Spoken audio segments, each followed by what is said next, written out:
mi ki chian mi ki uk zo mi ki na khat iswa na ding ina thu neu te to ki pan ding hi hang chi tua po di na dei na neu no no te to ki pan ding hi hang gen te nai na kong aki khak khadan na lut kit chiang ina tua kong khak ki di tua pen sikan ni na khadi pai tua chiang ina na khat na kiat sak le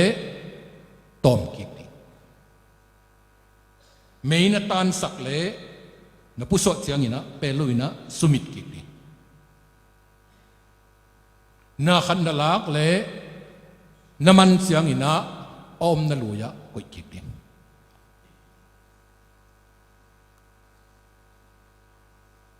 in sung na khong pen ama om na ding te ka i koi te i zon nok chiang ina mu ba lai na om lo na ding khong na koi wa le ki mu ngei lo the ye khat ve la mang het lo la ki mu zo lo in sung a om lo pen ki mu zo lo the mo kai ve ama om lo na ding mun khara nam mo kai chang